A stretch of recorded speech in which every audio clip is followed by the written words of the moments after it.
Assalamualaikum warahmatullahi wabarakatuh.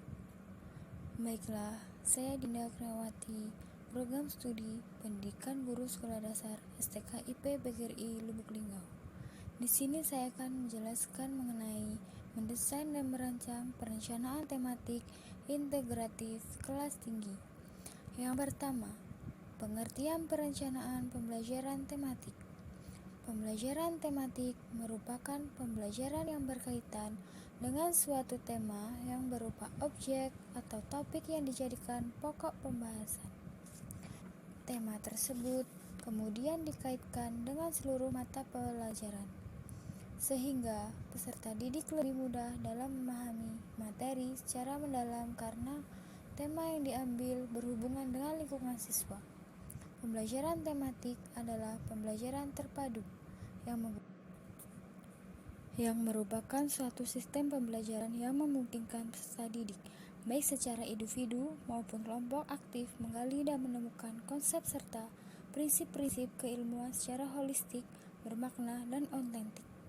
Yang kedua, prinsip pembelajaran tematik integratif. Prinsip yang berkenaan dengan pembelajaran tematik integratif. Yang pertama, pembelajaran tematik integratif memiliki satu tema yang aktual, dekat dengan dunia siswa, dan ada dalam kehidupan sehari-hari. Yang kedua, pembelajaran tematik integratif perlu memilih materi beberapa mata pelajaran yang mungkin saling terkait. Yang ketiga, pembelajaran tematik integratif tidak boleh bertentangan dengan tujuan kurikulum yang berlaku, tetapi sebaliknya, pembelajaran tematik integratif harus mendukung pencapaian tujuan untuk kegiatan pembelajaran yang termuat dalam kurikulum. Yang keempat, materi pembelajaran yang dapat dipadukan dalam satu tema selalu mempertimbangkan karakteristik siswa seperti minat, kemampuan, kebutuhan, dan pengetahuan awal. Yang kelima, materi pembelajaran yang dipadukan tidak perlu dipaksakan.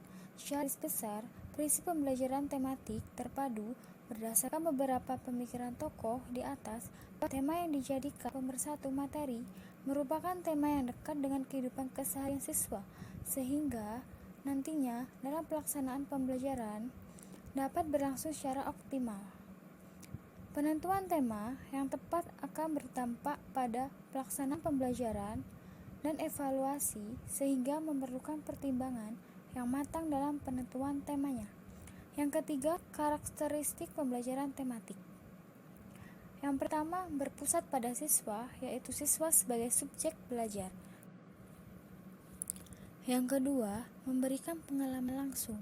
Yang ketiga, pemisahan mata pelajaran tidak begitu jelas dengan memfokuskan pada tema.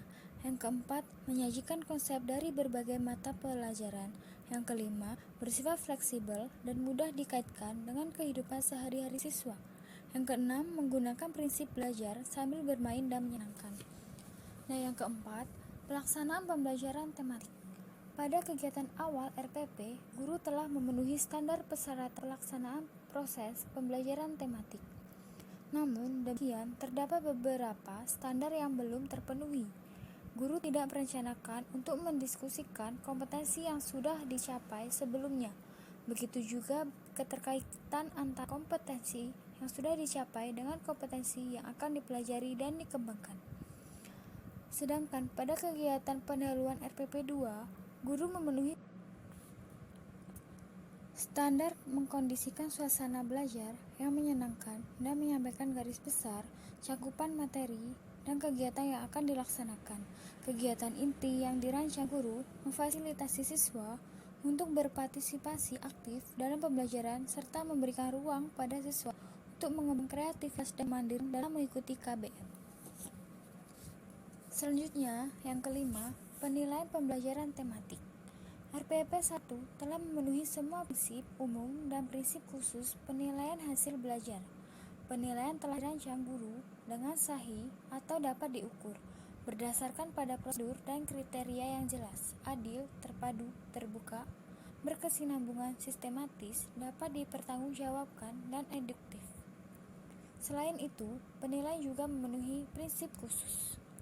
Proses penilaian pada RPP 2 cukup baik, hanya terdapat beberapa poin prinsip yang tidak terpenuhi.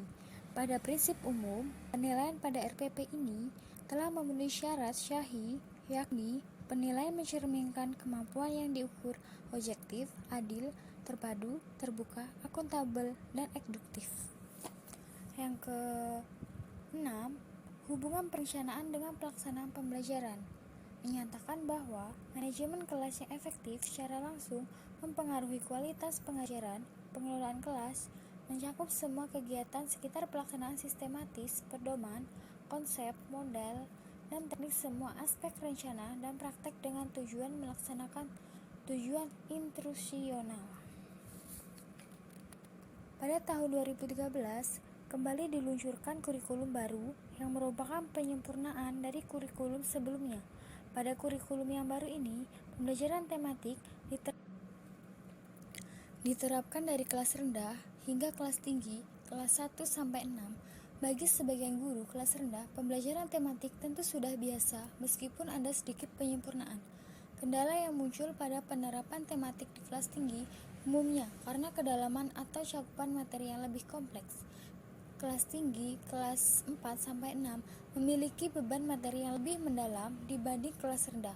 Hal ini mengakibatkan guru merasa sulit untuk mengaitkan materi dengan tema.